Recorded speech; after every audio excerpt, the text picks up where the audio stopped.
going to school, learning a particular trade, studying, training. You are trying to build something, right? Right? So you are trying to build a career for yourself, prosper. You are trying to build a life for yourself, right? Dara, you are trying to build a spiritual, consistent walk with God for yourself, right? You are trying to build, some of you are trying to build a name for yourself. It's not bad. Oh, yes. When you build a brand for yourself, you're building a name for yourself.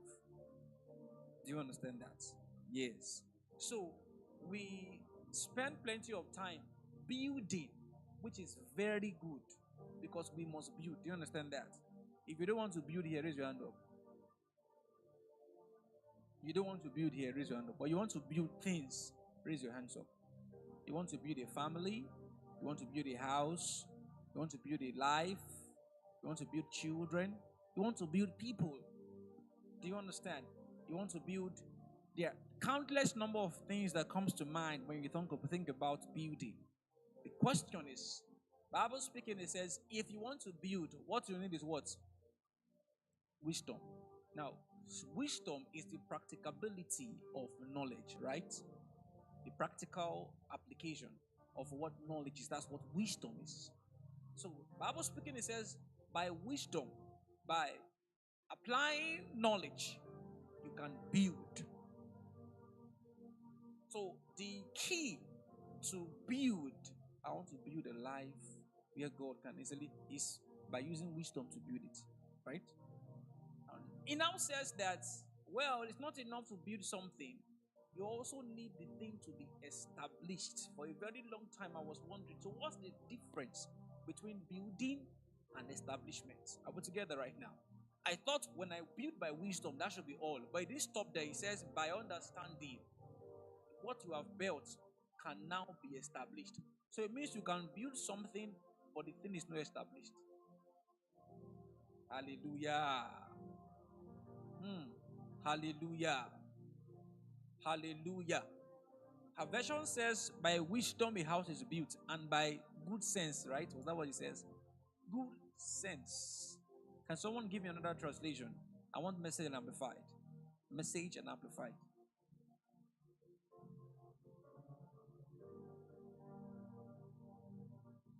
Wisdom to build a house. Yes.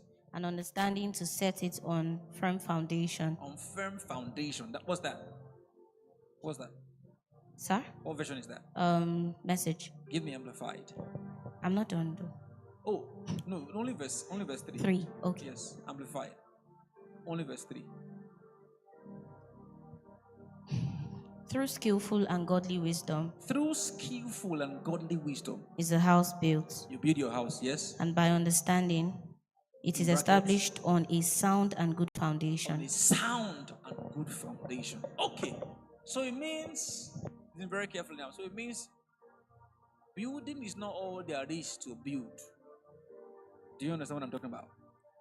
Bible was speaking, and Christ was giving a parable about two men that wanted to build a house, right? He says one man built his house on the sandy soil, the other built his house on a what? On a rocky ground. If you've been involved in building process before, you will know that to build a house is not easy. You know that. No matter how small the house is, it is not easy. Do you understand that? Oh yes, it's not easy. No matter how small or big, no matter where you build the house on, it's not easy. For some of you here, you are currently in the building process. You are currently building something in your life. It's not easy. To build your academic career is not even easy. You spend 5 years in school, after which you're trying to do an MSc or PhD, right? It's not easy to build a life for yourself. It's not easy. You go for multiple trainings just to get certifications, just to have better qualifications than others. You are trying to build a life for yourself. It's not easy. To build a family that you can be proud of, it's not also easy. You give birth, you nurture the child on all stages, feed them to grow, ensuring they're healthy. It's not also easy. So whatever process it takes to build, building is not easy. So these two men decided to build their house. One built on a sandy soil, the other built on a rocky soil. Bible speaking further, he says, and the wind came and the rain came. and the one that built his house on the sandy soil, the rain washed his house away. You know the story very well. The rain washed his house away. The next one that built his house on a rocky soil, the rain could not affect the house. They have both built something. However, one built to establish understanding, while the other built just to build something. Someone tell your neighbor, build to last. Come on, tell your neighbor, build to last. When you want to build to last, then understanding is important. You know, some of you are here just for hearing sake. Just let you be building. Let you be hearing what pastor is saying. There is no understanding of what pastor is saying to make sure that it profits your life. That is how it is. So you just come on a Thursday because they say we should come. Let's hear you are building. See, consciously or unconsciously, everybody is building. Do you know that? I don't want to build. You are actually building something.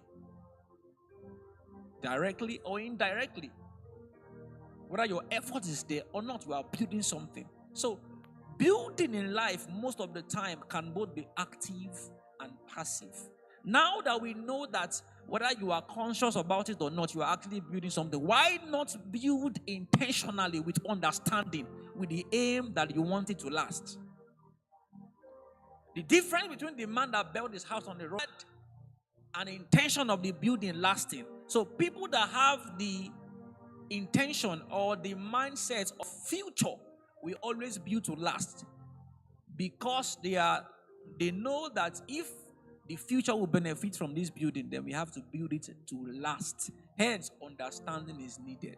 What am I saying? As you live your life, and it's very important and very instructive, as you live your life, as you are building, whether passively or actively, you must make up your mind to build to last. Don't come to church and receive words from God.